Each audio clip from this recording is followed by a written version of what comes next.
coming over there. India Accelerator recently run a cohort under the name of SHE, where we called it aspirants, and then there were more than 450 candidates, women founders into that, who came forward, and we selected 23 out of them. And the what you said, the funding or the grants provided to them is about 1 million corporate credits to them, and then about 500,000 grants to them from their own investment kitties, where the accelerator is putting his own kitty of the, what you call, the funding to these things. So the success story, when you look into, you must have seen in the morning, the one of the founder is a woman entrepreneur. They change the whole story or impact when we give them a leadership seat. So we say these women of the future are not only providing the seats, they are providing the table for the next generation to come forward. And at the last one line, I will say, if you read the Viva Tech, the publication, they said it is not the more technology we need at this moment. What more from the technology we can achieve. And there are a lot many examples where inclusivity, the women entrepreneurship, and looking into the society challenges can look in. Thank you. Thank you so much, Rajiv. That was an incredible insight into the entrepreneurship landscape promoting diversity and inclusion. And I have to agree with you, Agenda 2030 for Sustainable Development promises to leave no one behind, which is the essence for inclusive growth. Aditya, coming to you, just pivoting a bit to understand how enterprises are working on inclusion. Can you tell us a bit about your startup and what are the policies that you're practicing to promote inclusion within your organization? Thank Sure, you. Sneha. Tanushri, my co-founder, she's also a women entrepreneur. And I run DoubtNut. It is India's largest education platform. And we have a very simple idea that we followed. If any student who is studying gets stuck on any problem, they can simply click the picture of the problem and send it to us on our app with our own proprietary technology, completely made in India. From the image, we figure out what the question they are trying to ask and serve them a video solution in next 5 to 10 seconds. Now with a team of 25, we are able to answer close to 200 million questions a month. That is the power of technology, and that helps bring about the inclusion that we are talking about. We believe at DoubtNut and individually that technology is the greatest lever we have if we want to make a solution which is diverse and includes all the stratas of the society as we would want them to be. While building DoubtNut, I'll give you a small story. Tanushi and I, we were teachers. We were teaching a handful of students in hundreds. We thought, if we are great teachers, why not teach millions? Why not get more people to learn from us if we are good? We started thinking about an idea where we thought nobody else will take a shot at, because building for diversity and inclusion doesn't pay well. So you have to take it up as a challenge and solve for it. So we created the technology. We created our own OCR software which can read complex mathematical equations as well as the text, as well as the diagrams and sciences subject that we come across. We also created 55 million pieces of video solution for unique questions across different subjects and for different grades, which is why we are able to solve as many questions. We also, like Sir talked about language, everybody talks about language. When we started back in 2017, English was the language of internet in India. Even in education, everything was built with people who would understand, for people who would understand English better. We were the first ones, even though it came at a cost, people perceived that it was not premium. In India, English is considered to be premium, right? We came out with a new language. We said, even if we write in English, we'll explain it to students in the language that they're most comfortable in. So in a way, we were the first vernacular education platform of India, which actually helped us grow to be the biggest education platform in India. We teach close to 50 million students a month across our platforms. So that design choice, whether you want to go premium or you want to actually help out students, helped us in a longer run where we took a not so popular decision at the point we started. Right now, we teach even in pure vernaculars. So we have been able to grow to the grassroots of India. Students belonging to a hinterland of Bihar or Uttar Pradesh in India does not understand English. They learn, consume content primarily in pure Hindi. So for them, you have to create content where you will write in Hindi and also explain in Hindi. Right? So that kind of customization was to be done in order to foster inclusivity for everyone who is coming onto the platform. There is the third aspect that we always talk about is we were the first education platform built to our stakeholders are the boys and the girls of the house. What do they need to do? What do they need to learn? How will they learn, and how do I create a solution which will help them out? Right? We were not thinking about making money out of it. The first phase of what we are building was distribution. How do I make my solution a must-have for every student in the entire country? So for that, the stack was built in a way where where parents were not a stakeholder of what we were doing. So these three important design choices, that will build a technology first, vernacular first, and a student first platform, ensured by design, by default, we were inclusive for everyone across the India who are studying or want to study, right? And just to give you examples of some of the persona of the students who study, we have students who are actual sons and daughters of farm laborers, right? In the first wave of internet education in India, they were the ones nobody thought about. Nobody built solutions around it. We were building very expensive premium solutions, like I said, in English for students just at the top of the pyramid of the Indian education ecosystem. Right? So these are certain difficult design choices that you have to make at the beginning if you want to be really inclusive. It's a hard path. It's not easy. You have been able to build technology, but it takes time, and there are certain, there are a lot of uncertainties in it. You will find very few backers who are going to back you on it.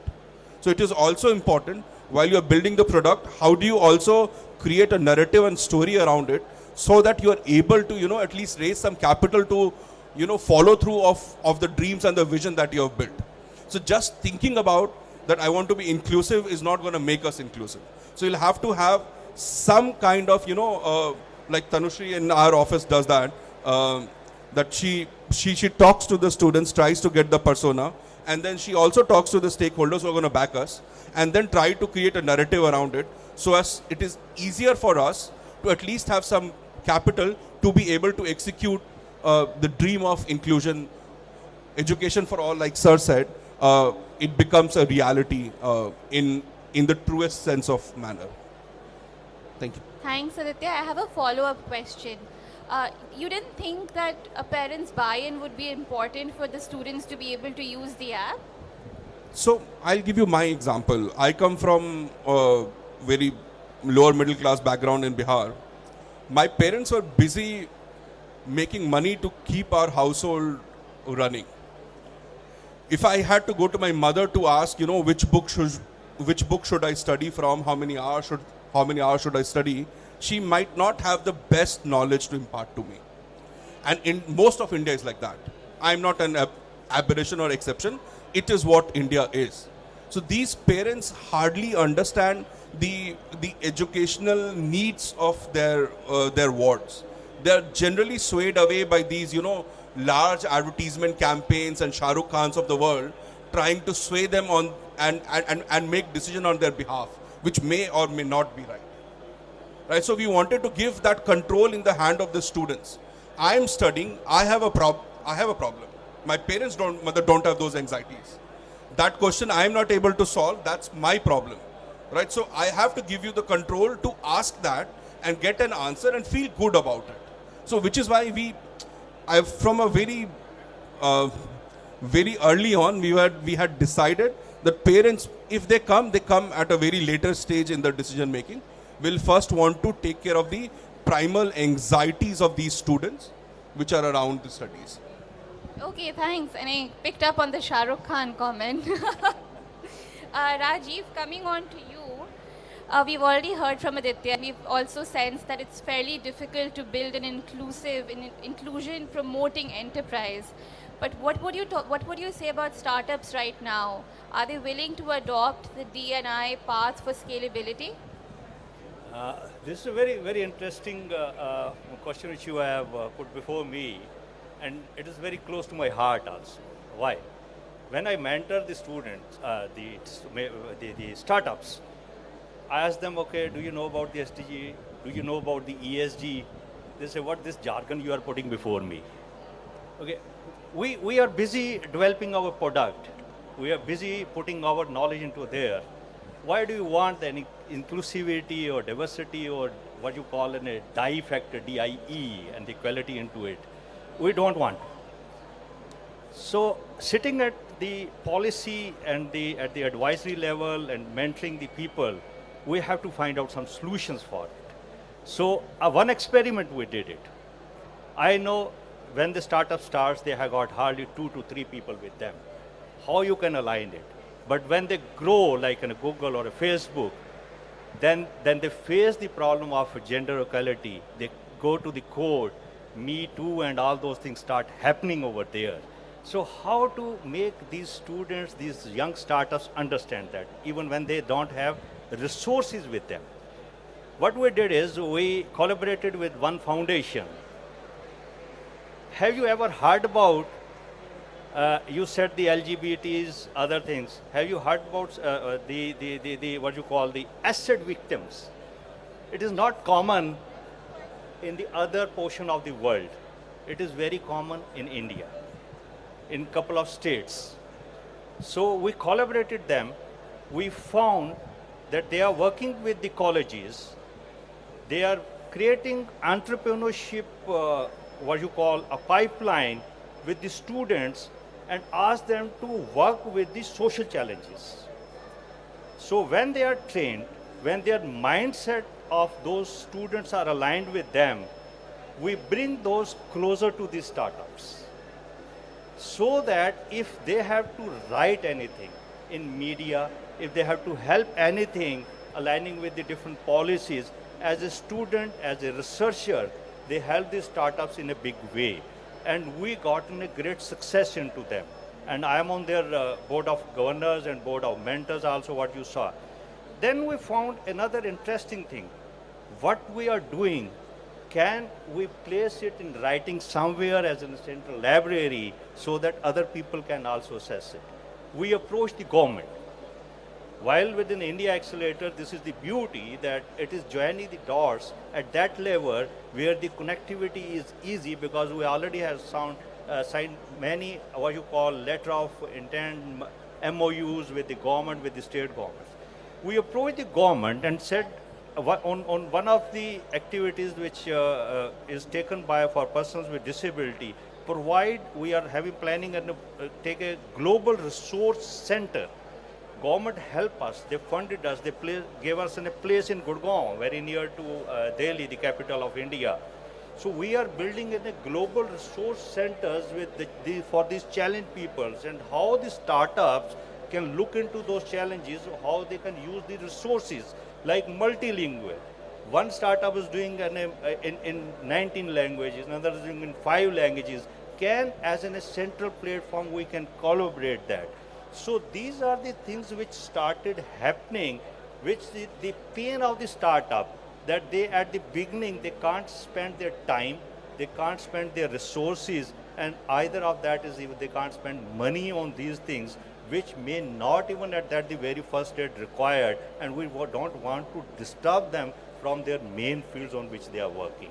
So that is the Global Resource Center, working with the academia, creating an awareness, and the interested students are coming closer to the startups through this joining dot concept, and they are helping in a big way.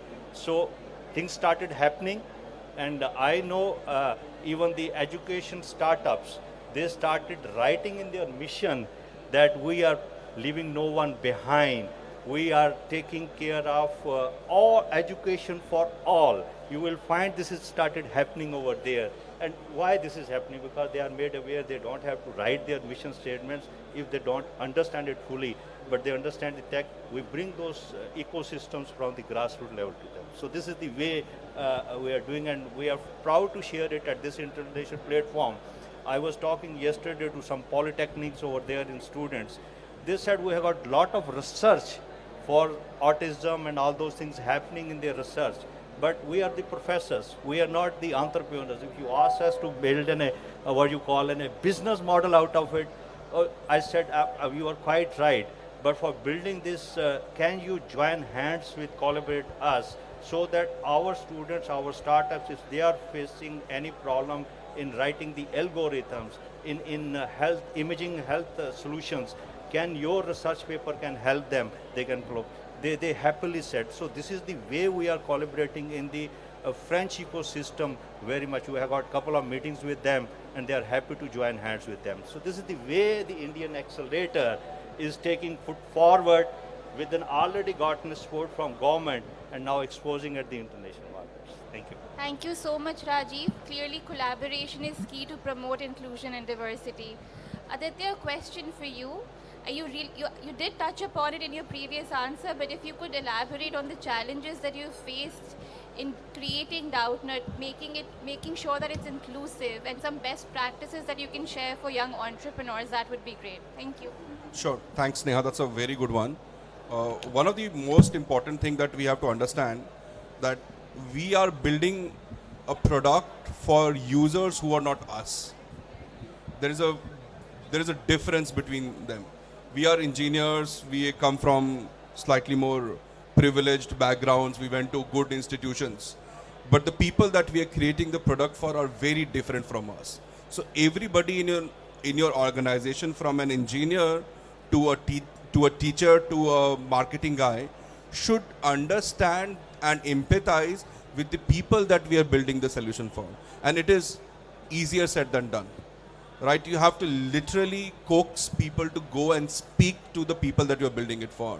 Right, we have a rule where even an engineer who is a front-end engineer will go and speak to a few of our students every day or every week and try to understand in detail the context that they are coming from, what are their actual issues, and how do we go about solving it.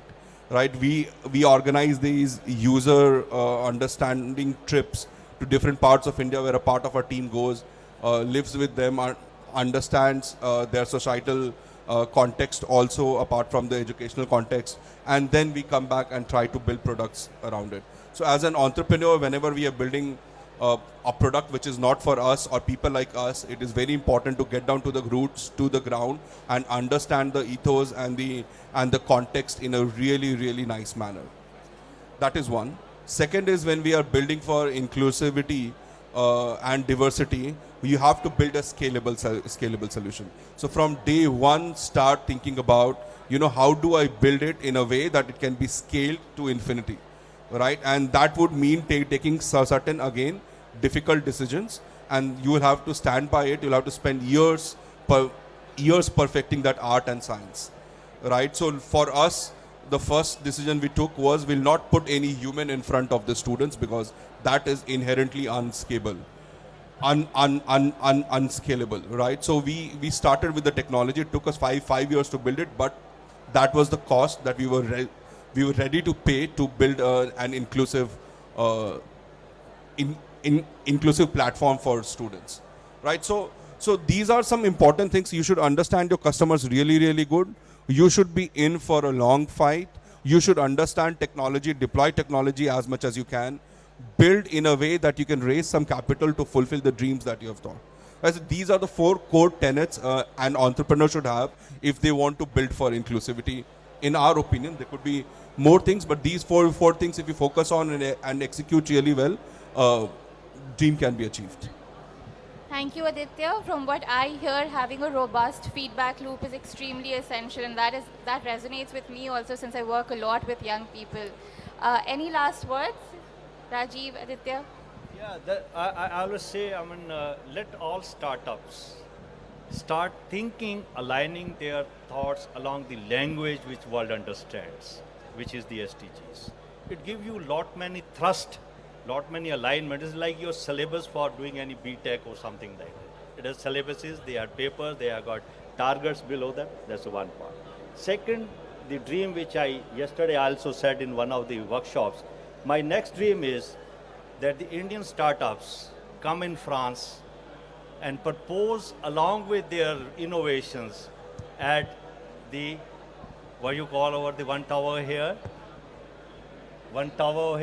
the name of Eiffel Tower. So I don't want, the marriage proposals over there. I want my startups proposing with their innovations so that the France, the Europe can understand this is the strength of India and this is the support from India which is provided to us. So that is my dream which I want that should be fulfilled. Thank you very much. That was great. Aditya? Thank you, sir. Last words are India is a country of opportunity, land of opportunities. Right? There is a lot to be done there. There is a lot to be achieved. We are still not a developed country like Europe or Americas. So as an entrepreneur, it is our moral responsibility also to build something which helps us develop over a period of time. And we have ample opportunities with Atal Innovation Mission, Mighty Lab, startup hubs, and the government giving enough impetus. It is imperative that we go on to latch on to these opportunities and do well for ourselves and do well for our country. Thank you. Thank you so much for your time. Thank you, everyone.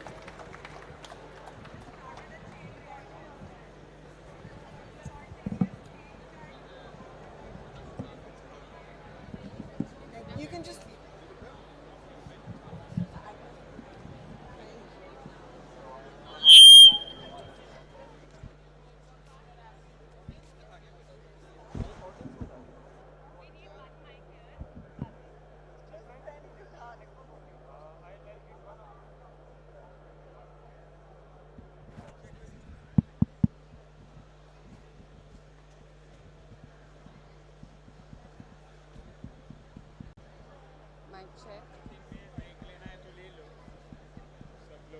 हाँ वो जब तक शुरू set होता है break हो जाए नहीं नहीं now Saurabh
switch it on or should I give them this mic?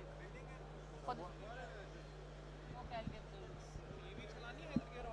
नहीं नहीं अभी पीपीटी बजेगा पीपीटी लगेगा सेशन से पहले आना मुझे लगा लेंगे ना ठीक है एक ए भी लगा लो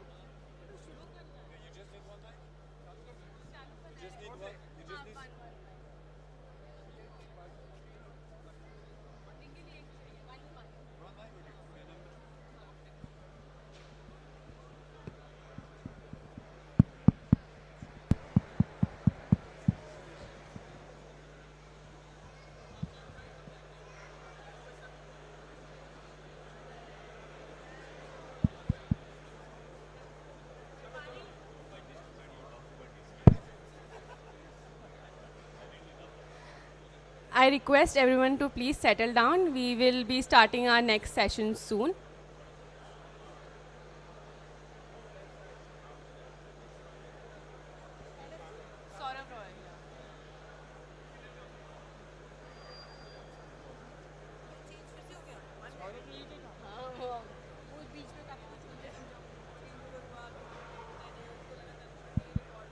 request everyone at the Indian Pavilion to please settle down.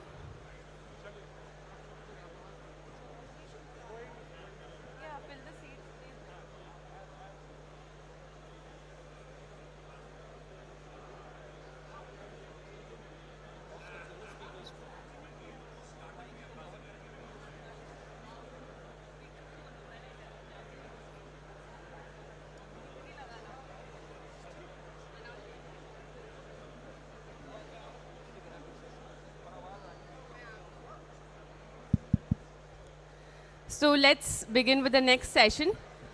Furthering the conversation of promoting inclusion and diversity, we now have an exclusive talk on democratizing grassroots innovation by Mr. Saurav Roy, who is the CSR chief from Tata Steel Foundation.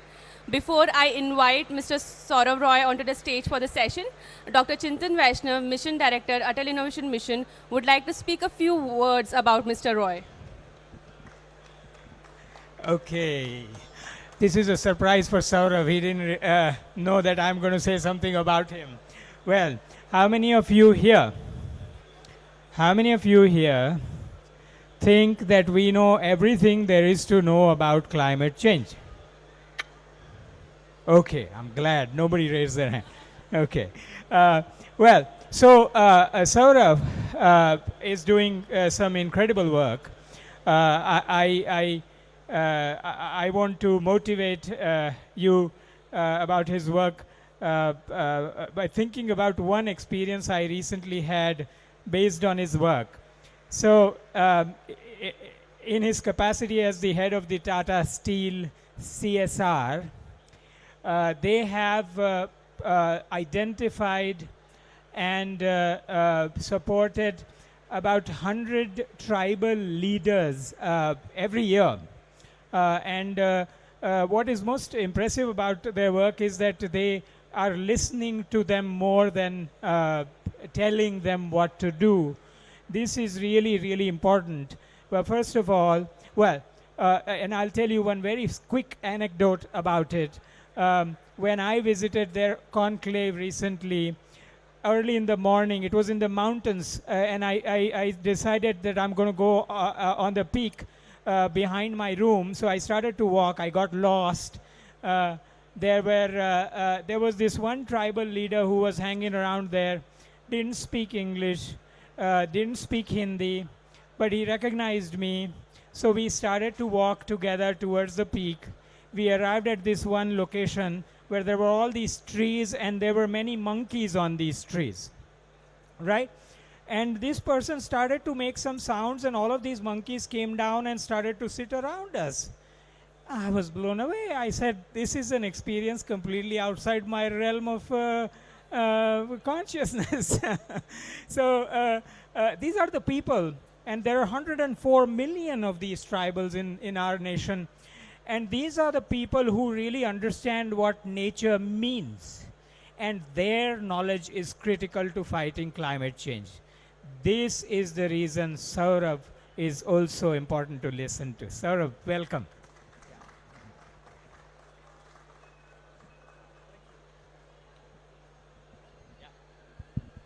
Thank you, Chintan. Good morning, everyone. Good afternoon, I guess.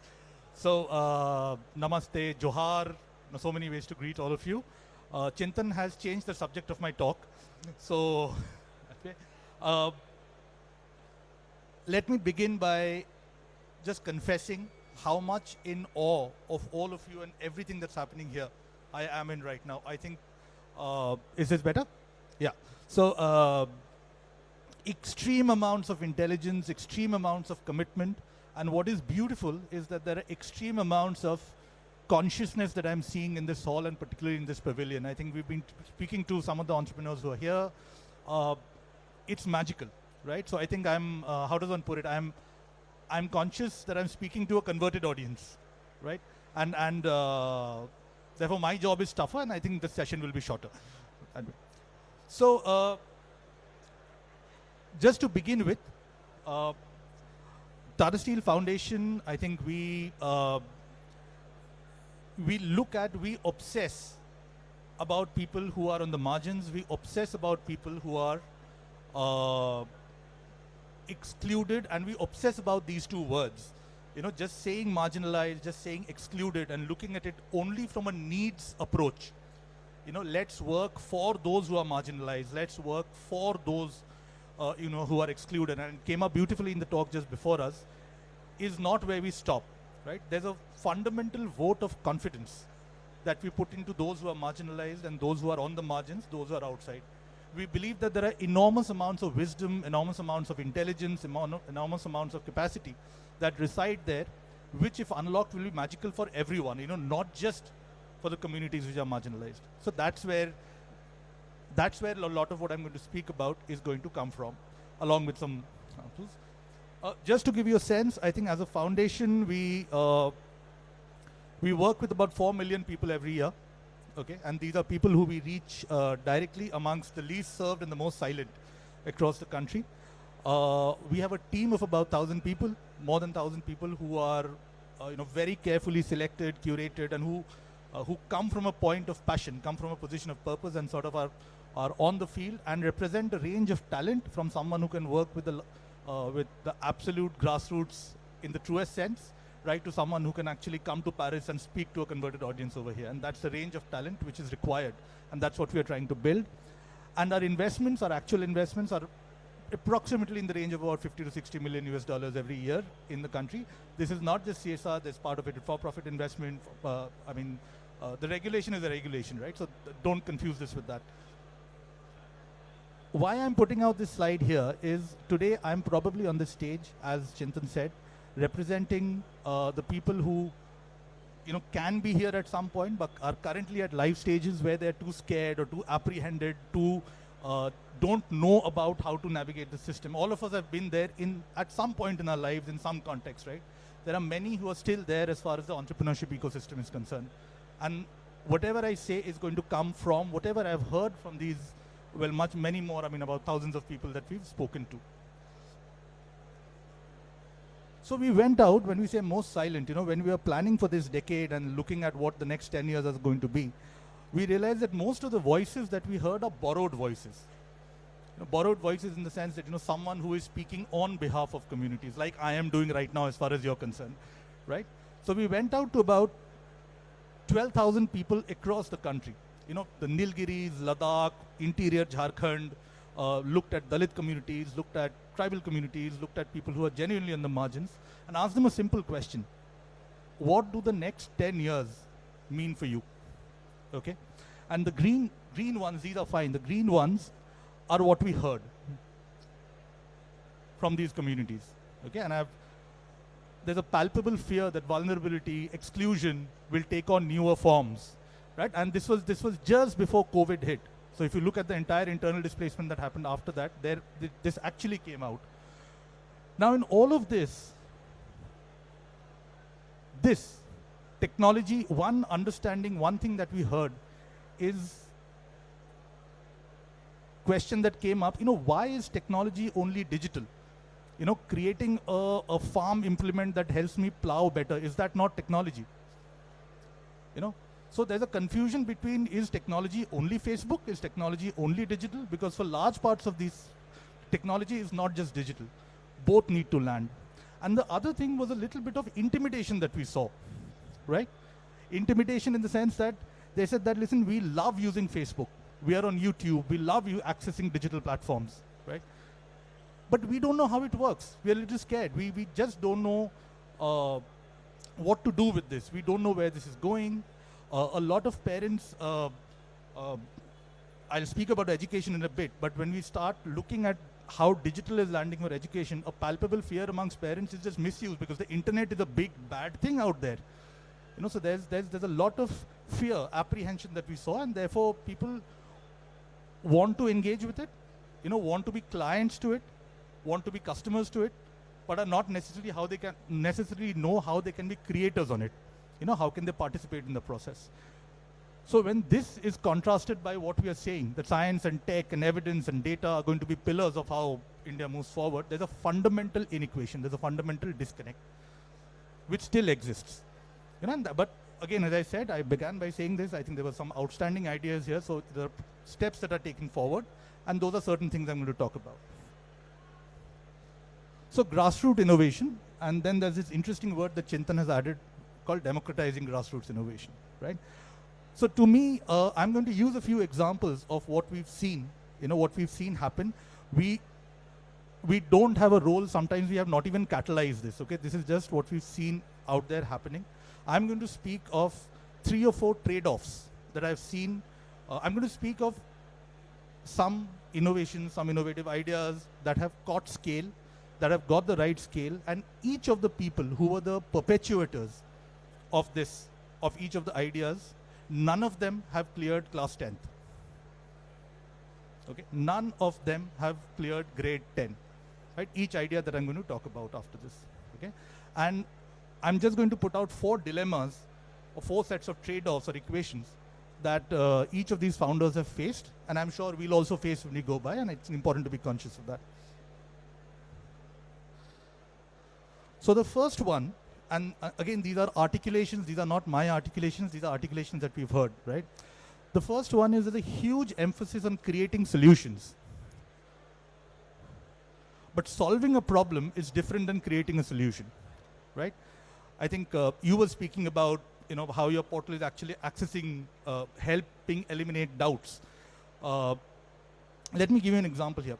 So we ran a lockdown learning foundational access program, okay, during the, in the last 2 years, which reached 350,000 children from government schools who were at homes. Okay, these 350 are, we have a 1.25 million children program right now, but of these, in the remotest parts when we reached there, these are usual information, but real-time actual data told us that only about 10% of the households had digital access right now, and only about 5.5% actually use that digital access through a smartphone, using it as a smartphone, and then thereby accessing digital. Right? If you just do it for a do a cut for the girl child, that number goes down to 2.6%. Right? So there was this one guy who came up and said that first thing that he did was he mobilized volunteers, community volunteers, to actually help the digital piece land. Okay, and today in large parts of Jharkhand, internal Jharkhand, Odisha, Chhattisgarh, okay, and parts of Ladakh, there are 5,200 volunteers who are working, okay, without a stipend, working purely because they believe in education, in helping digital access land for children who don't have digital access. And this model is reaching about 365,000 children right now, even as we speak. Right? Where did this come from? This came from a simple concept in Madhya Pradesh. Okay, there's an indigenous concept called halma. Okay, halma today in Shivpuri and that area, there's a group that mobilizes 15,000 people every year and is currently managing a 800 hectare watershed purely through community contributions. Because there is a culture, there is a social ethos which prioritizes community contribution, Shramdan jisko bolte hain, right? So sometimes these things, how do you convert that into a model? So that's happened, that's one. Another guy who came up and asked us a simple question. Okay, this is again someone who dropped out in class 8 because he wanted to go to an IIT, thought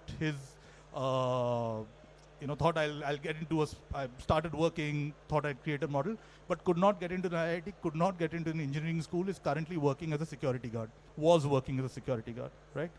This guy came and asked us that, if I want to learn chemistry, if I want to learn physics in schools, and my school does not have a laboratory, how many years do I wait for a laboratory? Why can't I learn chemistry and science when there's no laboratory and I don't have access to an internet? So he worked for almost 3 years. We connected him to the Homi Bhabha Center, Bombay.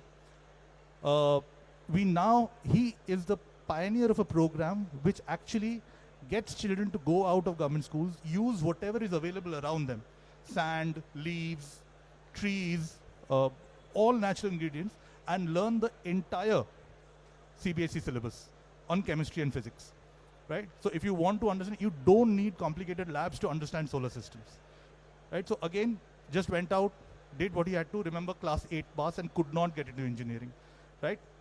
But these are the commonalities that all of them have put in at least 8 to 10 years of their lives. The first part's to overcome odds, and thereafter about 1.5 years for the model to land, and at least 3.5, 4 years after that till date, just to make sure that they're persisting with the solution to eventually solve the problem, not create the solution and move on, but solve the problem. So that's the first trick. That's the dilemma that we see play out. The quest for scale and the quest for right scale. The quest for scale is never wrong, right? But the quest for right scale. Two quick examples here. We had a very young sarpanch. The panchayats are the grassroots governance organizations in India. A very young sarpanch who came and said, someone had approached us to put up a smart class in a school and upgrade primary health centers. So this guy came up, sir, and said that why can't the panchayat be a contractual counterparty? Right? Because there's nothing in the law which prevents them from being a contractual counterparty. So just imagine a situation where you, let's say you have to put up this screen in a school, right? You go there, some CSR company or someone has to come in and intervene, pick up the capex, pick up the opex, and thereafter do that. But if you just put it into the panchayat's plan, and the provider of the smart class signs up a contract with the panchayat saying that you are my counterparty, you will pay me, and using that contract, the panchayat puts it into its development plan and accesses funds for it. This is where a CSR is actually the middleman, right? So it's superbly intuitive. And this is what he's done. 3 schools. It's a very, very fledgling now. It's 3 schools. He had to understand law. He had to do that. And please understand, he's not getting anything out of it. This is from a fellowship model, right? But he's just looking at newer contractual organizations. This is almost like a new legal structure contract structure that's coming up. That comes out of wisdom, right? We are speaking of climate change. Water assets, right? There's someone in Jharkhand who's now working with 7,000 farmers. 7,000 farmers just creating water assets on recharge zones, okay, and combining what is an ecological and an economic incentive. He actually goes and says that, if I have to invest in creating a water asset in a pond, I will make a model where if you're investing, let's say 1.5 lakh rupees, almost standardized. It's a standard offering. This is how much land you have. This is the water body that it can be. And I am guaranteeing you that if you make a 80 by 80 pond on this recharge asset, your investment will be recovered in 7 months. If it's 100 by 100, it will be recovered in about, say, months. If that recovery doesn't happen, then I stand guarantee to that, right? So till date, he's done 7,200 ponds, okay, and he's just paid out a guarantee in 2 cases. Right? Now that's a phenomenal understanding of where there's an economic incentive for ecological conservation program, and this model is working. And where does the guy make his money from? He makes his money from the ecosystem, where he works. So he's never giving someone any money to please go and make a pond. He's just creating the water assets, he's creating the horticultural and the the livelihood options around that. And all that he's investing in is creating a market for inputs and market for the produce to go. So this is working as a model. So the right scale. Why is this the right scale? Because he doesn't want to do it across the country. It's not going to work across the country. Too many nuances. He's happy doing it where he is. Why is he happy doing it where he is? Because he does not have a student loan. He does not have an aspiration. His aspiration is to actually solve the problem for his people. He's happy to solve the problem for his people, for people around him to begin with. Eventually, I think if he scales this correctly, he can move on to another business, but that's what's happening. This trade-off that I see here is the biggest change that I've seen in this pavilion this year, and I really want to talk of this. There is a tendency to look at communities as the teeming millions, which is the client approach to communities. I want to create a solution which will land in the remotest villages of the country, etc., etc., etc., which is fantastic. It's a great starting point that has caught on. But I think the next wave of this will actually look at them as intelligent partners. Okay, intelligent partners, and Again, I think it was said in the last one, it'll place some very difficult choices. You know, for us, I mean, when you say intelligent partners, the example that Chintan just spoke about in terms of understanding climate change, I'm going to speak to that later, but there is a revolution on language that's coming by. I'm sure some of you might be conscious of this. If you just look at, you know, there are about 600 odd indigenous dialects, languages that have vanished from India in the last 15 years. Well, I mean, whatever, in the last 10, 15 years, at least as per the last language census. If I tell you that there are youngsters who are so driven by this in tribal communities who want to actually come out and do something about their languages. Just in our networks, there are 9 languages which have got their first dictionaries. There are 13 languages which have got their first fonts. And all of this from community-based action. Again, I'm telling you, each language, each thing that I'm telling you about, you know, the perpetrator of the group which has done it has not even cleared grade 10, right? So just imagine if all of us were to go back and create a language for our dictionary which has social sanction amongst your communities. You know, and these are youngsters, all of them, I mean, would be in the range of, let's say, 20 to 35 years of age. You know, you have to take the elders on board, you have to understand dialects, you have to convert that into technology, but there are dictionaries that are being made. You know, and there's a go and look him up. There's a website called trilingo.com from Hercules Munda. Okay, he's from the Munda tribe of Jharkhand. He wanted to create the first digital language learning opportunity for tribal languages. He's from, I think Chintan was mentioning our cohort. He's from our first tribal leadership cohort. He's starting from a remote village in Jharkhand. This guy educated himself, taught himself how to teach his language, taught himself the nuances, is today in Sussex, you know, learning linguistics because he wants to come back and then set this up. He set up Trilingo, failed, didn't want to give up, thought that he has to educate himself further and will come back and do this again. This from a first generation learner. Right? So there's something incredible that's happening here. You know, so intelligent partners. And my final one is which, you know, something that Chintan and I are talking about very intensively is, you know, when you look at people, the people who are innovating, the people who are setting up these businesses, we look at capability, we look at education, we look at risk appetite, we look at, you know, there are multiple things that we look at. There's one very interesting driver, you know, which we might want to also look at, which is identity. What are your affiliations? You know, not in a ghetto sense or not in a distinct sense. You know, how strongly, if you're from, let's say, if you're from Adivasi community, if you're from a tribal community, you know, how strongly do you feel that affiliation? Where the thing on languages, you know, why would you want to balance what is a cultural quest, what is a revivalist quest, along with an economic quest? Because there are other options. You know, why would you want to choose this option? You know, and therefore the next wave of innovation, and that's something that we would want to work on and explore, is how does identity, how does affiliation, आप अगर दलित समुदाय से हैं, आप अगर, you know, how does marginalization, how does the experience of perennially being behind in the line translate into the drive to innovate? Please think about this, because I think this is where the next wave of magic is going to be in India as far as entrepreneurship is concerned. You know, if you've consistently been behind the line, if you're fundamentally, intelligence doesn't have anything to do with education, I'm sure all of us agree with that, right? If you're fundamentally intelligent, if you've not had access to opportunities, and if you are a fundamentally positive person, not a disruptive person, it will find expression in innovation, it will find expression in this thing. And we need systems. We need a systemic approach to channel this, to harness this, and to take this forward. And that's what we are trying to do. We have only about 30 minutes today. Very happy to have a much more detailed conversation on this. And again, I think Chintan team, thank you very much, and delighted to have spoken with you. Thank you so much.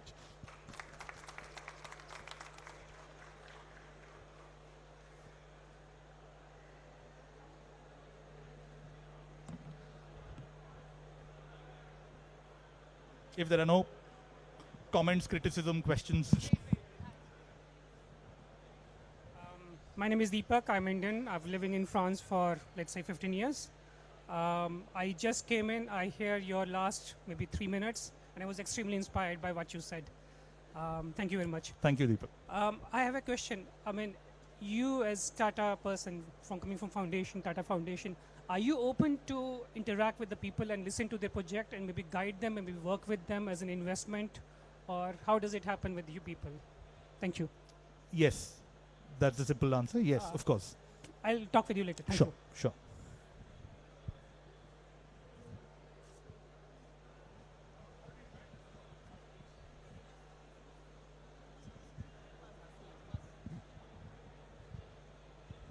The village level is very intense politics. How do you handle different parties, different political parties? It's not more intense than, say, the national or the state level or this thing, I can assure you. But see, for us, I mean, ultimately we do this on a mission mode, right? When this happens, so I'll give you an example. We have a fellowship program in about 2,000 panchayats where we place fellows with the local panchayats, right? And they're people, they're, say, youngsters who are educated, unemployed, but, driven by social causes in the panchayat. Sometimes we see that actually at a very, very grassroots level, the quest to do good triumphs the quest for power. And that simplicity remains. And unless we work with that assumption, we're not going to go anywhere. Otherwise we also a lot of our, as I said, the panchayats as a counterparty. There's a lot of training, capacity building work that we do with grassroots administration. So, the understanding is, if, let's say, anyone from our team comes in, we are always going to stand behind the panchayat. Not take their hands and, guide them anywhere. We are there. A lot of the effort is in creating plans. And sirs here, I think just getting a good plan out. Sometimes the first wow moment is the kind of funds that are potentially available at a panchayat level are mind-boggling. And if you just look at the unutilization numbers, they're even more mind-boggling. So if it's just a question of creating capacity and, as I said, them as counterparties, them as planning, let's just do that. And then, then it takes its own life. So, and credit sharing.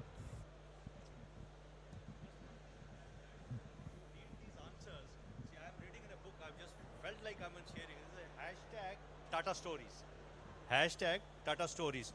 Everything, what you said, this Tata Foundation, everything, all stories, they will answer these doubts. I can say that. Let me just make a quick announcement to this crowd that's interested in this topic.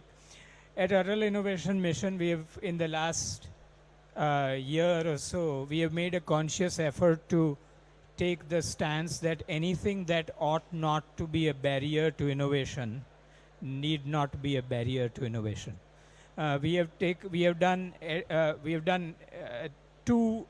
several serious efforts, but the one I would really like to mention to you is December 2021, we announced the Vernacular Innovation Program. India has 22 official languages. Only 11% of Indians speak English as a second, third, or fourth language. Obviously, the language of expression has nothing to do with creativity. We are now, in the first few months, we have now trained a cohort of trainers or teachers in each of those 22 languages, including Sanskrit, in teaching design thinking in their language. And we will roll this out nationwide through our ecosystem in the month to come. So, thank you. Thank you. Thanks. Thank you. And thank you for your time. Thank you so much.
Okay, so after that wonderful talk by Mr. Saurav Roy, we will move on to our next session, which is a very important panel discussion. India has delivered almost 2 billion COVID vaccine doses in the world's largest vaccination drive. The CoWIN application is the digital backbone for the vaccination drive in India. And Covaxin is India's very own made in India COVID vaccine.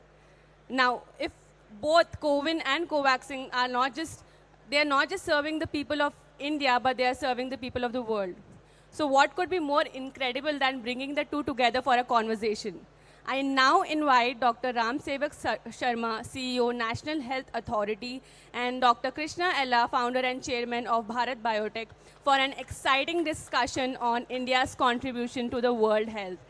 This session will be moderated by Dr. Chintan Vaishnav, who's the Mission Director of Atal Innovation Mission Niti Aayog.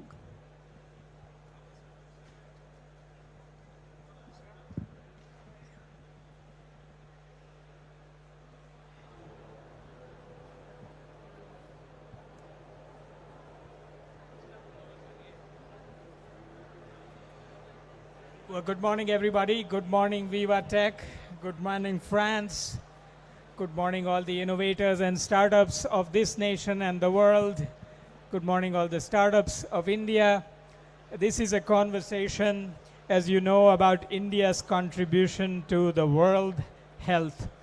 Let me start by talking about some comments that President Macron made on stage one yesterday afternoon at Viva Tech. I must say that I was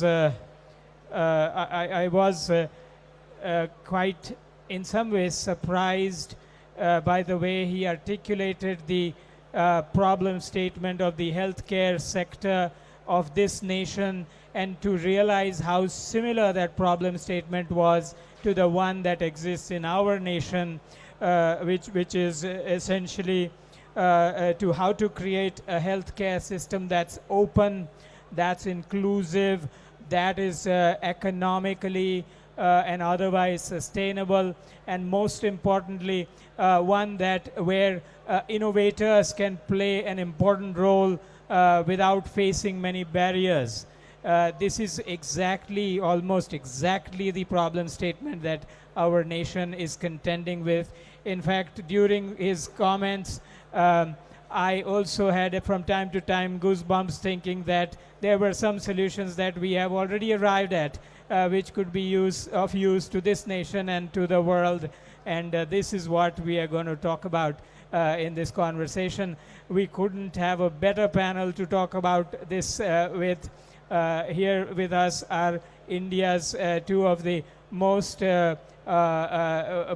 spectacular contributors to this sector, with Dr. Krishna Ella, who's a scientist, entrepreneur, who, somebody gave a very beautiful introduction to him, where they said that in the last 2 years, there have been 4 vaccines in this world that have been successful. He is the father of one of those vaccines called Covaxin. We also have with us a bureaucrat entrepreneur, Dr. R.S. Sharma, Ram Sevak Sharma, who's, as you heard, is the CEO of the National Health Authority. But before that, he was also the chairman of first the UIDAI, the National Identity System that has been in conversation here at Viva Tech over the last 3+ days, and then subsequently chairman of the Telecom Regulatory Authority of India, now the CEO of the National Health Authority, and again somebody who has made a larger-than-life contribution to the challenges of our nation. So I welcome you both to this conversation. Behind, as a backdrop, you may see this is not an animation. This is a real-time view of the vaccination dashboard of India. The numbers that you see, well, yesterday we talked about it, so we won't really go with it, but we thought you should be entertained with some more dynamics while we talk about this important question. I'd first just remind my friends that if you can have your mic touch your chin, then your sound will be the best. Let's get started on this. Let's first articulate the problem. Okay, what is the problem, right? Because every time you talk about healthcare, every person has a different problem formulation in their mind as to what is the healthcare problem. For example, ever since I came to Paris, every time I had a quiet moment to talk to a cab driver or somebody, I asked them, what do you think about healthcare here? And they said, oh, it's great.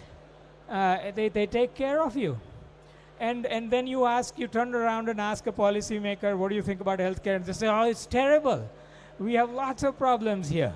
Right? And so I realized that problem formulation is an important thing to do. So let me start with Dr. Ella here.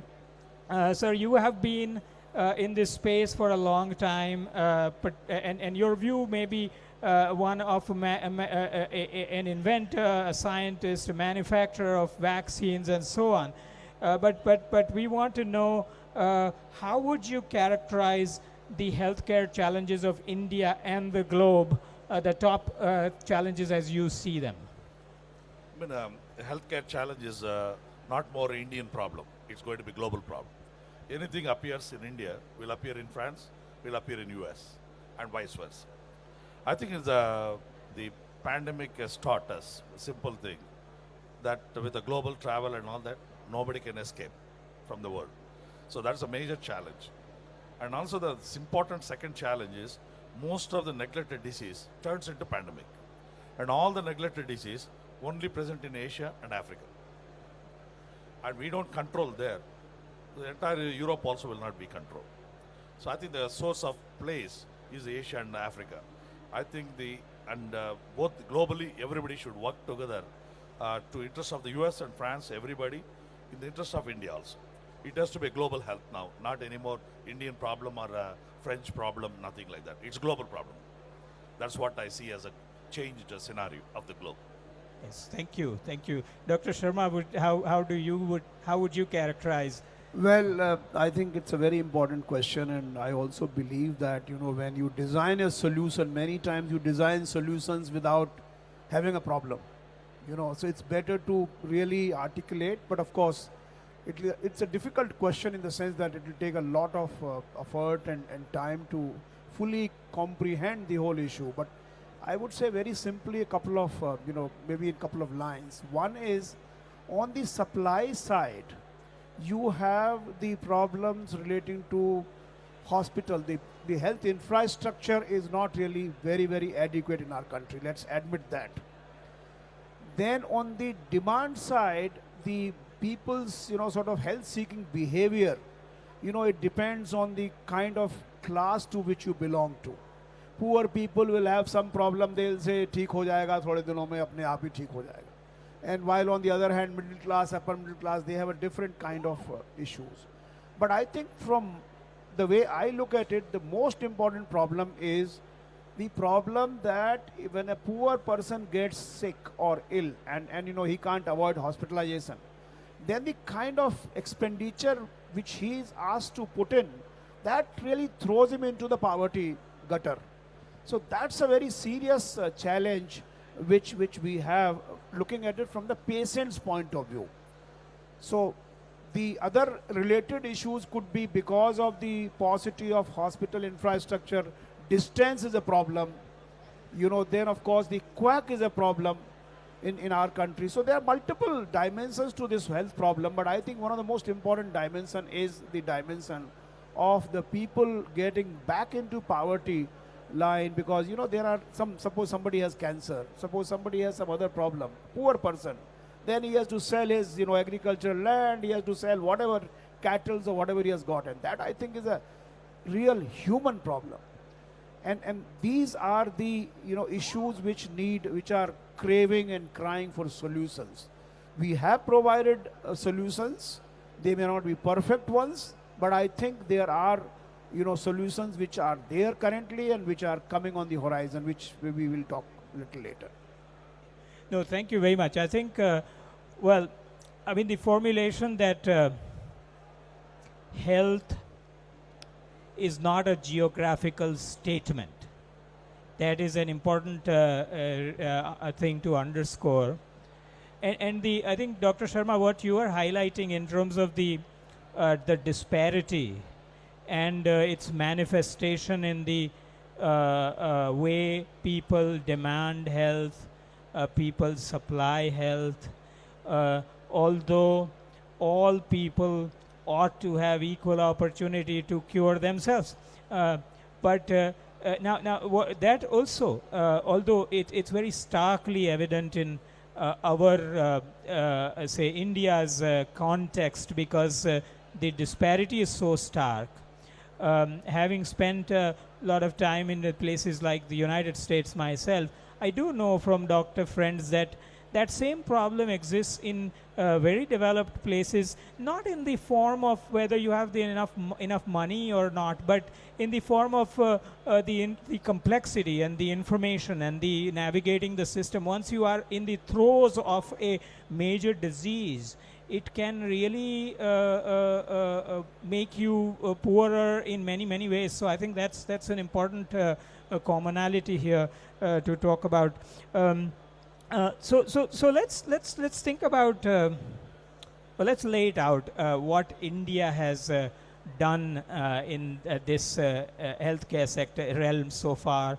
I'll start with you, Dr. Sharma. If you could please tell us, what is the National Health Authority doing to take on the challenges of this sector in India?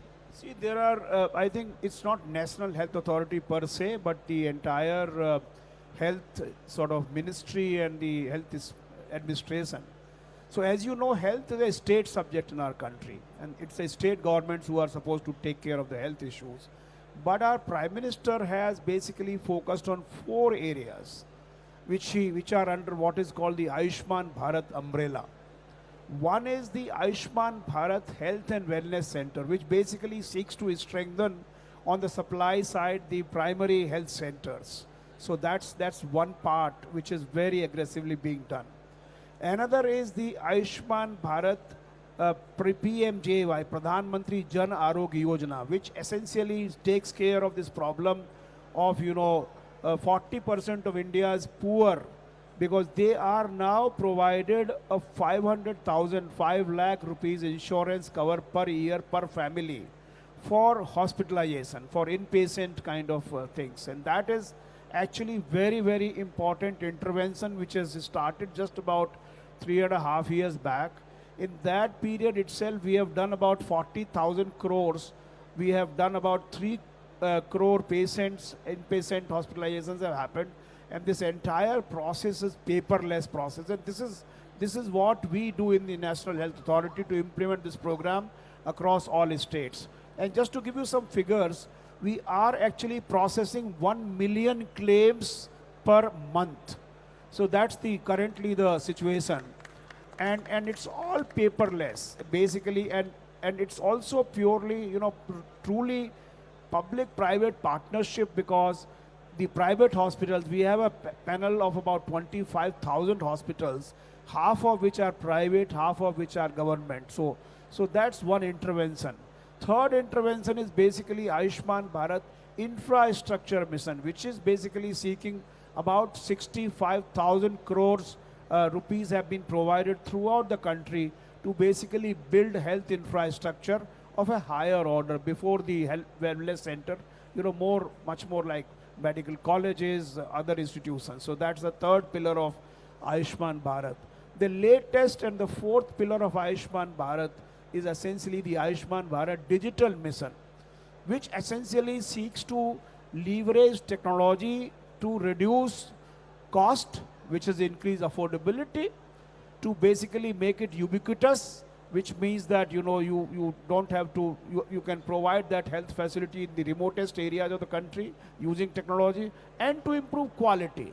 So essentially quality, affordability and accessibility, all these 3 problems are going to be addressed through this. The Prime Minister has launched this scheme on 23rd of September, 27th of September last year, and now we are providing to each citizen, each person, what is called Ayushman Bharat Health Account number, where a citizen will have the facility to store his or her health records in a, so that we can have a longitudinal history of his health records. He will be able to share the health records, and all that digital building blocks are being done, keeping in view the scalability, the interoperability, the privacy of the data. So all the, sort of principles of privacy by design, scalability, all these are being addressed. You just now are showing Coven the same principle. We already have 220 million Ayushman Bharat Health Account numbers in our country. We already have we are creating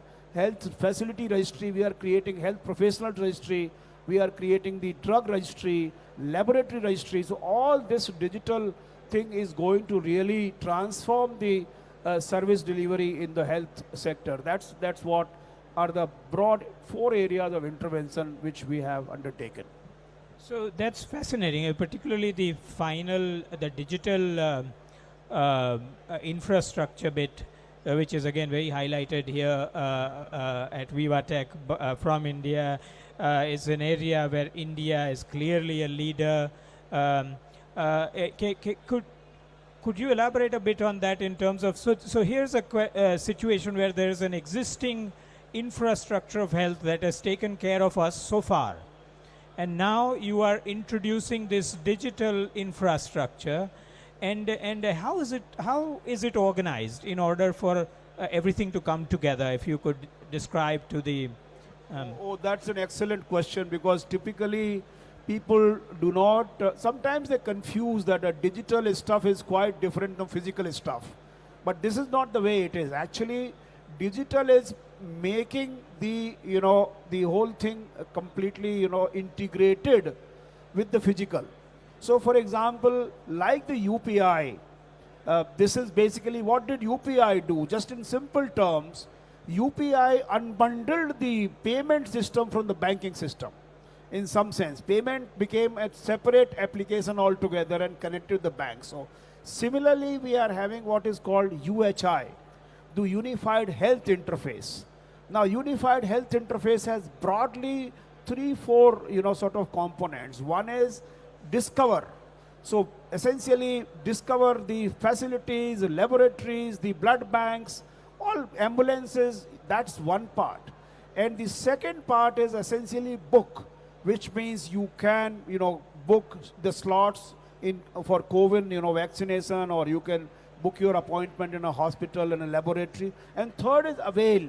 So basically, you avail the services, pay for the services. And fortunately, because we have actually created the horizontal building blocks like digital identity, digital payment system, consent artifact, digital locker, all kinds of things are there which actually enable all these transactions to happen. So for example, a doctor makes a prescription, and now e-sign is there, which is basically e-signature by demand. When you file income tax returns, you use e-sign provided by on top of Aadhaar. That basically you sign the digital prescription, and that prescription is good for anywhere you can get the medicines. So I think this whole digital and physical is going to create a synergy in such a manner that all the 3 aspects of affordability, accessibility, and quality are going to be addressed. We are very confident that the kind of structures or building blocks which we have made, which actually are scalable, interoperable. Let me also tell you something very interesting. Currently, if you have a video conferencing, a teleconsultation, telemedicine teleconsultation, you can do it only on the same platform, which means that if you are on a Practo, you have to have a Practo client application, and you have to have a Practo, doctor application. You are on 1mg, that's what you can do. If you are on e-Sanjeevani, which is a Government of India application for teleconsultation, the doctor also have to be in e-Sanjeevani. What we are creating is a completely different paradigm shift, which is interoperability, which means the client can have any application, and the doctor can have any application, and they will be able to talk. And just to give you this, for example, if you are on Amazon, if you want to do some purchasing and selling on Amazon, you have to have an Amazon application on your mobile. and then you can purchase. You can't have a Flipkart and purchase on Amazon. But this is what we are doing. This is essentially based on protocol. So if I am on Rediff Mail and you are on Gmail, I can straight away send mail to you. This happens because of the SMTP protocol. Similarly, we are creating protocol-based systems which will basically ensure that they are completely interoperable. And whosoever gets into the UHI protocol, whosoever follows, they will be able to have interoperability. And I think interoperability is what will going to increase the scale manifold. So that's the overall structure and architecture which we are putting in place. I think that's beautiful, and I want to underscore a couple of points that you said, largely because there's a lot of fear of unknown here.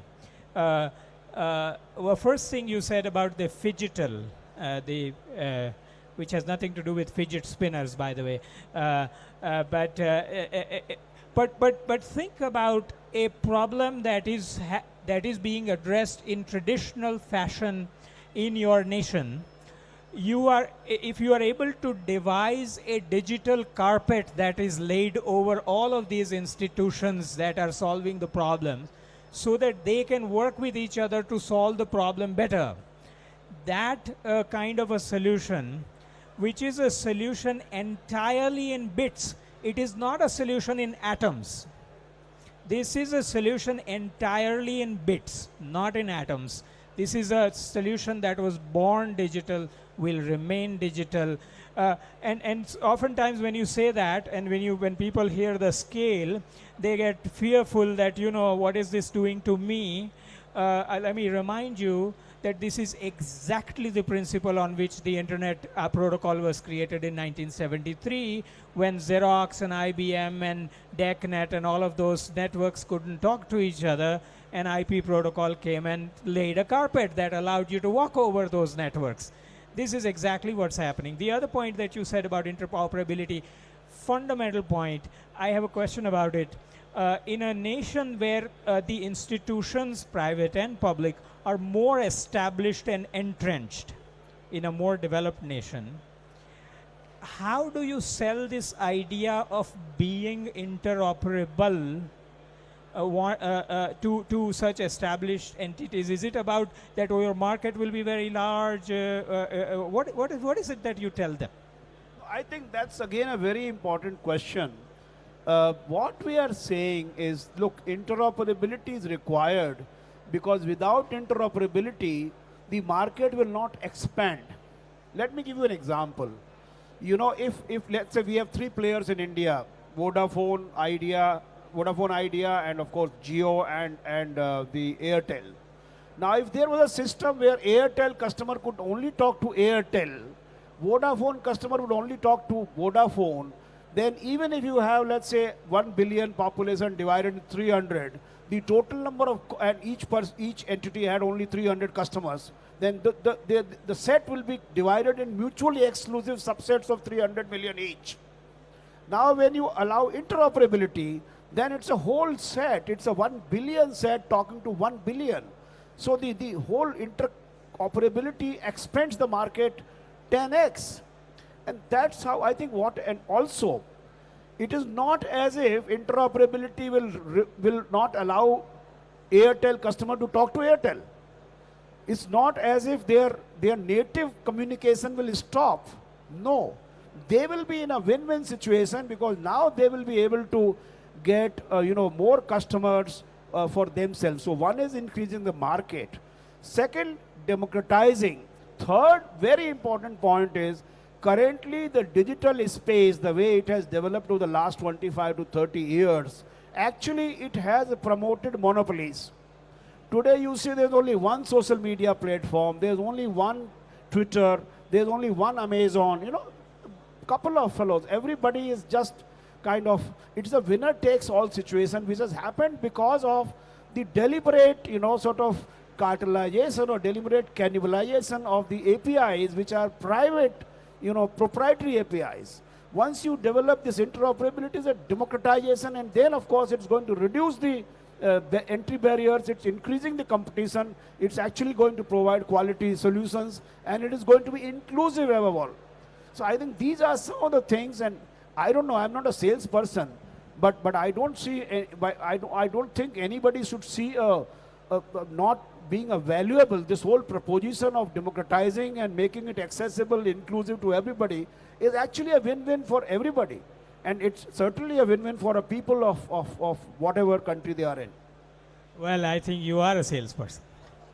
That was very well said. Well, I do want to say that there is a beautiful juxtaposition in this conversation here because we are having this conversation in France. And if there were any industrial economists in this audience, they would say that we knew this all along as a theorist. What is important about what you are saying is that we have been able to navigate the political economy of the market in order to put it in practice. This is particularly important juxtaposition here because Jean Tirole and Pierre Lafont, well, Tirole won the Nobel Prize for Industrial Economics and lives in France. And so on. So that's beautiful. Let's move on and let's talk about CoWIN. Yesterday we had a brilliant exposition of CoWIN, how we were able to do this with such a scale and speed.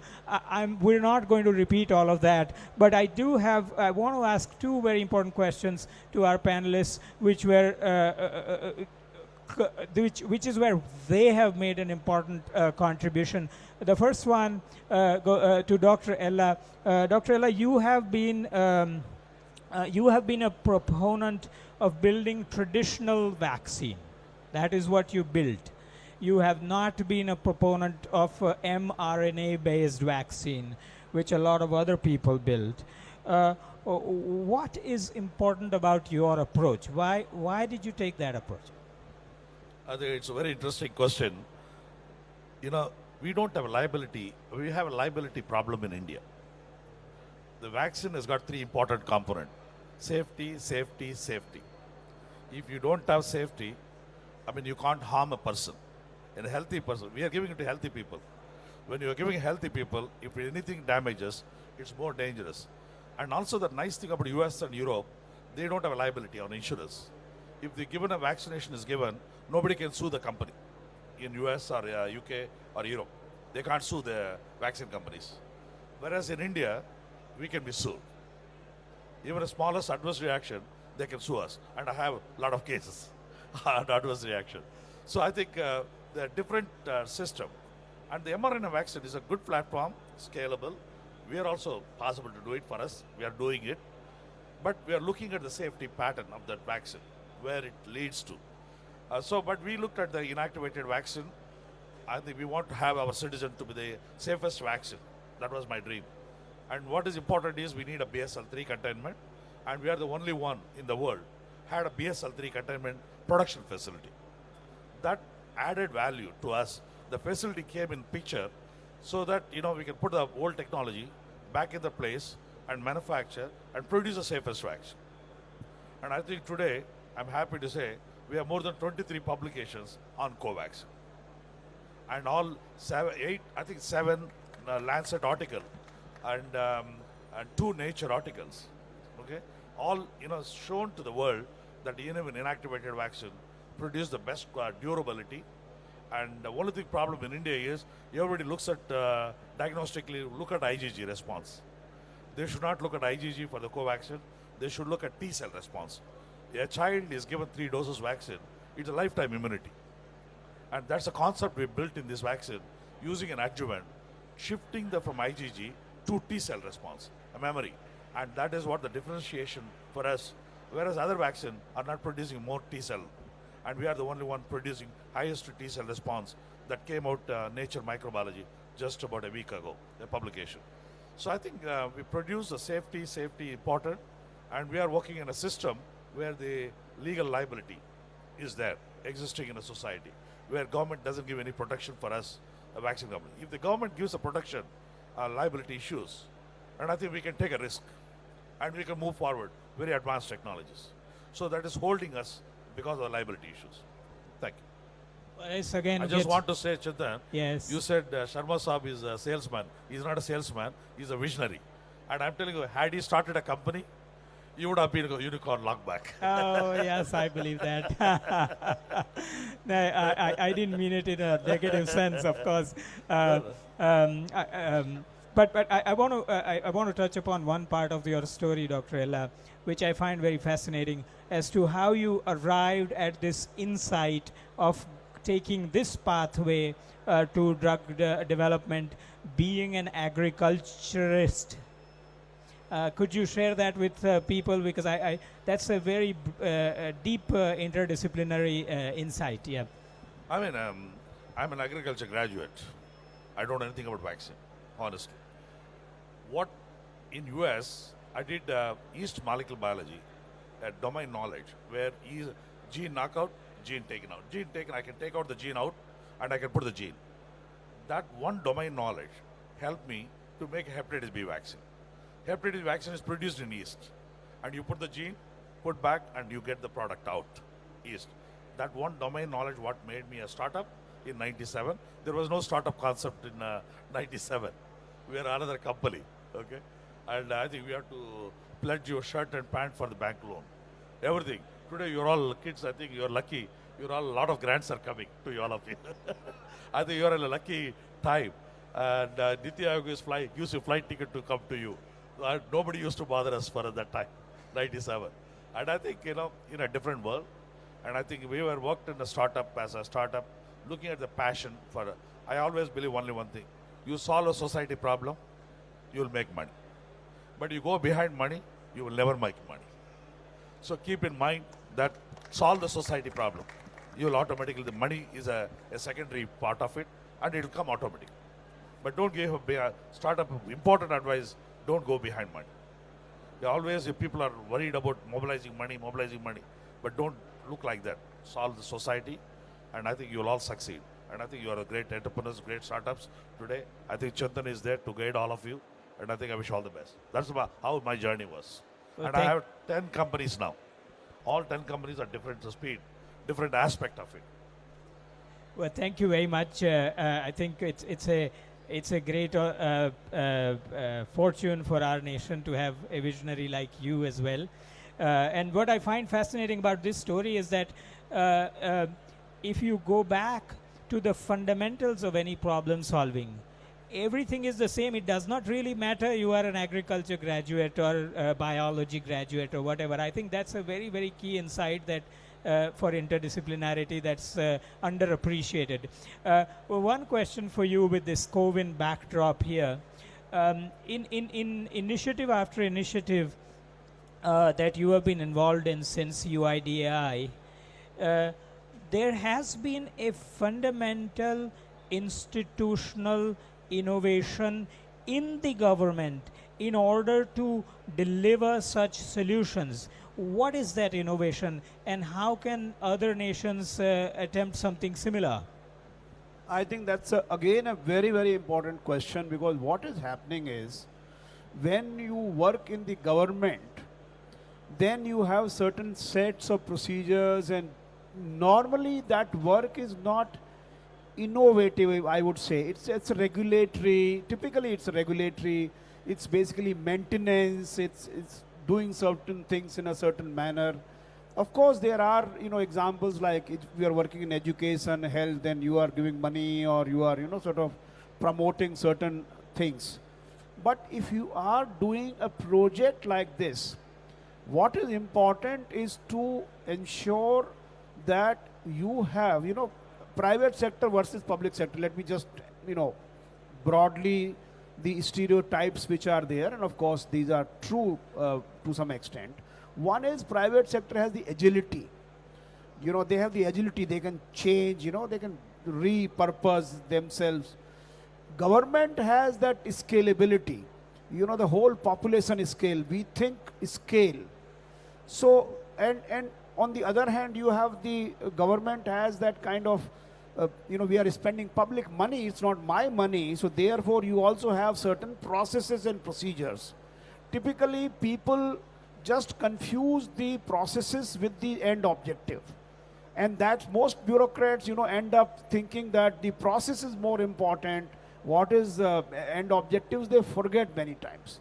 What is important is to have a structure which actually combines the agility of the private sector, the innovative approach of the private sector, and the other, good things of the public sector.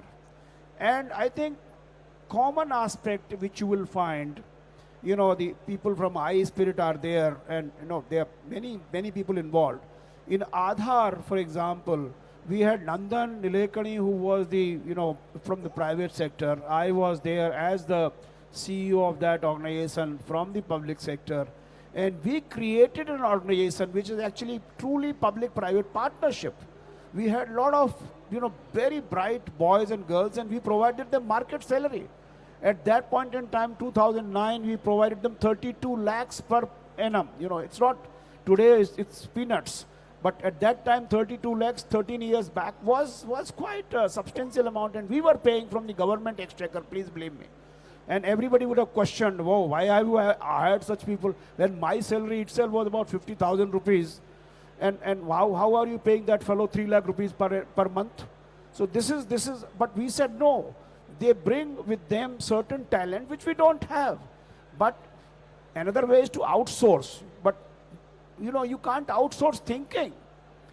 You can outsource certain functions, but not thinking. So therefore, I think what is required is an organizational structure which you should create for every such project, which is a mission mode project, where you should draw upon the talent of the private sector, some inside your organization, some outside as service providers, and you should have the public sector guys, and let it happen. And that is how UPI happened. That is how Aadhaar happened. Of course, CoWIN also happened, but CoWIN is a relatively smaller, just one software which uses many of these principles of, Aadhaar and UPI, which we learned, principles of interoperability, inclusion, frugality, ease of entry, these kinds of things which learned. So these are learnings which we have put in place, and I think these common learnings must be used all across the systems. But it is important that you have a focused organization, and that can be created in the government structure. After all, what you are doing, Chintan, is such a wonderful work. We've been interacting with you, and I've been talking to you. You are really putting in place what kind of innovations can be put in various systems. But then what is important is that the owners of those systems must actually accept your suggestions. Many times in government, we don't accept the suggestions unless the person who is giving suggestion has some authority in doing that. So sometimes these voluntary type of things work, sometimes they don't work. That depends on the leadership and the department. But that's how I think it should happen, happen in a public-private partnership manner, where we utilize the best of both worlds. Well, that's a very profoundly important point, and also something that I see in my own conversations as the piece of the puzzle that many nations struggle with. Technology is easier to come by, but the institutional innovation is much harder. So thank you for sharing that. One thing, please, if I can interrupt. Please, yeah. See, one more important part is political support. It's extremely important. We may do technology, we may do all kinds of bureaucrats do everything. But believe me, unless there is a political support for an idea, for something, it will not happen. The Prime Minister of India has been so absolutely positive in this whole issue. Aadhaar, for example, the BJP was saying, though, we will not do it. And then the new government came, and then, of course, he adopted Aadhaar, and then he has gone whole hog. In fact, the kind of applications, direct benefit transfers, we are having 2 billion transactions per annum, even in LPG cylinders, 50 rupees, 40 rupees. Imagine this kind of technology application which has happened. But this has happened only because of a top leadership support. So I think that's the most critical part of it. That's fantastic. Yes, I think you are an engineer, so am I. Dr. Ella is a scientist. Let me articulate what you have said just now as the following equation, that large-scale impact is a function of political support multiplied by bureaucratic efficiency multiplied by private enterprise, and it's the sign between them is multiplication, because if any of them is 0, the output is 0, right? Okay. So let's end in the last 2-3 minutes that we have with making a pitch, because all of these young people are used to hearing pitches and making pitches and so on. And this is a pitch about what can India do for the world healthcare. Dr. Ella, you have often expressed this vision that India is not about generics, it's not about digital only, it's a product nation. It's not that we can't manufacture in India. I mean, there are no such barriers. So open us up to what India is to the world, please, as a pitch. I mean, India can innovate, but the problem is the global perception is India cannot innovate. India is only a generic country. I think as a vaccine company, as a startup in '97, that was strong in my mind that India has to change. We need to go to value addition in a different angle. And I think I'm at least happy to say typhoid conjugate vaccine, first vaccine in the world. When we did and approved in India, even Gates Foundation was not believing that this vaccine will work. They said, we want to have a human challenge studies in Oxford. We said we'll go for it. And they funded the project. We did a human challenge studies in Oxford. We got 89% efficacy. Human. And then they said, will it work in the field? The question people are asking Indian vaccine, how do you really prove it? Really it works. So then they said, we want to vaccinate the children in 6 different countries. Bangladesh, Nepal, Malawi, Burkina Faso, and Ghana, and Pakistan. All these countries have been vaccination covered. Almost 7 lakh children were vaccinated and shown almost 90% effective vaccine. Now it's a WHO pre-qualified, we are supplying to Africa, all that. That was the first molecule. Even multinationals have not done it. Even US has not done it. First molecule from the globe. So we have done that. Now we are doing a lot of things like Zika. We are the first company to file a global patent. Why we filed a global patent? Western world should know that we are the first one made it. Otherwise they won't believe it. India cannot do it. So I think we have done even Brazil incident. 1 year before the Brazil incident, we filed a patent. So we are able to predict Zika will come. And we had a chikungunya, again first vaccine in the world. Right now phase 3 efficacy is going on 6 different countries thanks to CEPI funding, and it's going on different countries trial.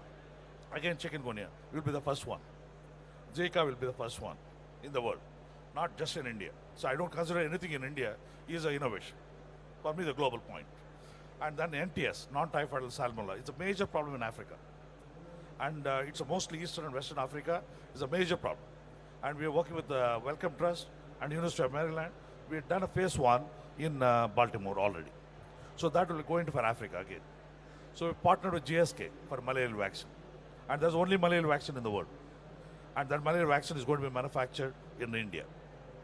So I think we have a cholera vaccine. Again, a major problem in Africa and India. And again, we have partnered with the Hillman Lab, and we are in the phase 3 trial. So what I'm trying to say is, it can be done. Innovation can be done. And it has to be done. We want to be respected as a country. And as a scientist, we need a respect. We need to create innovation. You doing one more reverse engineering will not help us as a country. Thank you. Dr. Sharma, thoughts on this? Yeah. No, actually, I think this what India can do for the health to the world. I think Dr. Ella has already, given one aspect to it. One facet of that has been answered by him. I will say, that among many other things, one thing which India can do, and this will be hugely transformational, is essentially share the digital public goods which India has made with the world. Let me share with you that as a telecom regulator, and before that as the Secretary of Electronics and IT in the Government of India, I have had the occasion to travel and then see what kind of products on various facets are being developed in various countries in the world. And it is very politically incorrect to really, tell them that what you are doing is something very, very roundabout, something very, very, primitive, non-interoperable. Don't do this. But then, some consultants, some companies are telling them this is how you do. So, for example, identity. Now, some telecom companies are providing identity solutions. Facebook is providing identity solutions to many countries. Now, this is what is happening. Everybody wants to figure out, and these are absolutely primitive, roundabout ways of really doing something which is not really desirable at this point in time. Especially when you have the ubiquitous connectivity in the world. I know there are places still in the world where data is very costly, where connectivity is not there, but I think largely things are changing. 4G is coming, of course, everywhere. Then, of course, 5G is also, has happened in many countries, and it will come. With that kind of connectivity being there, and the architecture which India has developed in spaces of identity, in a space of payment, in terms of developing multiple products which we have developed now, digital health, for example. We are developing other sectors also. We are digital commerce, for example. Now we have in India a project called Open Network for Digital Commerce, which ONDC, and I can tell you it's again going to be as transformational in the digital commerce space. And people may not be talking about it today, because today you have such dominant players in the market which are trillions and trillions of dollars, and we are just a startup. But I think things are going to change, because the basic philosophy is a network philosophy. It's not a proper, API type of philosophy. The proprietary philosophy is not there. It's a network philosophy, which basically means that we are building internet on top of the internet. Why internet has not been able to be owned by anybody? Of course, companies tried. Facebook tried with free basics. And they tried in India also. We did not allow them to come. We have net neutrality, which basically Europe is also having the net neutrality. And the whole concept is internet must remain a permissionless platform for innovators to innovate. We should not run around the telecom operators to become the gatekeepers of internet. No. So that's the openness philosophy which we have followed. And these are some of the lessons which I think India can tell the world. What you need is essentially some kind of articulation to those people, and ensuring that we should become a trusted partners. We don't have any agenda. Our Prime Minister says India is the Vishwa Guru, and when you said Guru is not asking anything from Chela. Guru is not really asking, except probably some nominal and symbolic Guru Dachana once in a while. But we are not asking anything. And we may not have the money, but we have the knowledge. And I think we must share that knowledge with the world. And that's the whole, in whether it's a space or any other sector, I think we must do that, because our construction of that knowledge by very nature is open and non-proprietary and free. That's what is important. That is very passionately said. Thank you so much. And it reminds me of this early quote from one of the internet pioneers when the internet was being invented, who said that we don't believe in kings and kingdoms. We believe in rough consensus and a working code. So you have, we have delivered on that. Let me once again say, for us, for India, healthcare innovation is not a geographical statement. For us, innovation is not a geographical statement. We're here to solve the world's problems. Believe it, and we're coming. Thank you very much. Let's say thank you to these two individuals who have saved many lives, and the evidence is right behind them. Thank you.